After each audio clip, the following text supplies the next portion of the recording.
इस कहानी की शुरुआत होती है एक बहुत ही खूबसूरत गांव से, जिसका नाम था फुरफुरी नगर। हर साल वहाँ एक शानदार मेला लगता था, जिसमें दूर दूर से और कई देशों से भी लोग आते थे। मेले में तरह तरह के झूले लगते थे, लेकिन सबसे बड़ा और सबसे मशहूर झूला था राई स्टार का। वही राई स्टार जो गांव का नेता भी था। राई स्टार के झूले के सामने लगती थी एक छोटी सी मगर मशहूर दुकान, डॉली की टपरी। डॉली एक मेहनती और बेहद खूबसूरत लड़की थी। वो चाय बनाती थी, लेकिन उसकी चाय में कुछ जादू था, इतना कि लोग उसकी टपरी पर लंबी लाइन लगाते थे और दोनों का काम खूब फल फूल रहा था। लेकिन गांव में एक था जो इन दोनों से जलता था। उसका नाम था व्हाइट 444। वो भी मेले में दुकान लगाता था, लेकिन उसकी दुकान पर कोई नहीं जाता था। सभी लोग डॉली की टपरी पर ही जाते थे। व्हाइट 444 को बहुत गुस्सा आता था और एक रात उसने एक खतरनाक योजना बनाई। रात के समय जब पूरा गांव सो रहा था, डॉली भी अपने घर में आराम कर रही थी। तभी व्हाइट 444 डॉली के घर में घुस गया। उसके हाथ में हथियार था। डॉली समझ गई कि वह उसे मारने आया है। वो भागी और गाँव में चिल्लाने लगी, बचाओ, व्हाइट 444 मुझे मारना चाहता है। लेकिन कोई नहीं आया। सब लोग चुपचाप तमाशा देखते रहे। तभी व्हाइट 444 सामने आया और बोला, क्या हुआ? अब तो राई स्टार भी नहीं है तुझे बचाने, और ये गांव वाले ये कभी किसी की मदद नहीं करते। इतना कहने के बाद व्हाइट 444 ने डॉली को मार डाला। अगली सुबह जब राई स्टार मेले में आया, उसने देखा जहाँ डॉली की दुकान हुआ करती थी, अब वहाँ व्हाइट 444 की दुकान लगी थी। वह चौंक गया। राई स्टार को कुछ अजीब सा महसूस हुआ। उसी रात एक आदमी जो अपनी पत्नी के साथ सो रहा था, उसने एक अजीब सी आवाज सुनी।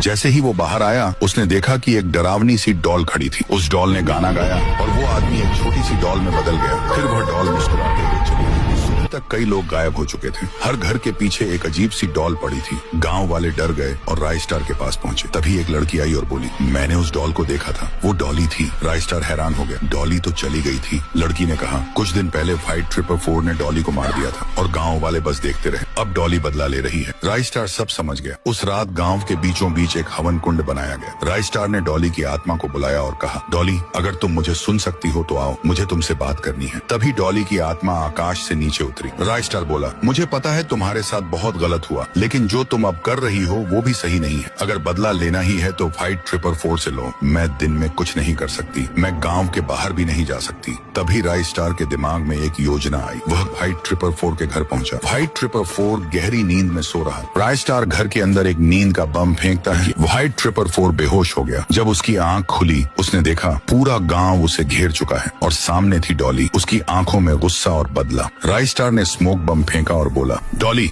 ले लो अपना बदला। धुएं के बीच डॉली ने व्हाइट 444 के टुकड़े टुकड़े कर दिए। जब धुआं छंटा, वहाँ सिर्फ उसकी लाश पड़ी थी। कहानी यहीं खत्म नहीं होती। व्हाइट 444 की लाश से एक तेज रोशनी निकली और उसकी लाश एक लंबी लकड़ी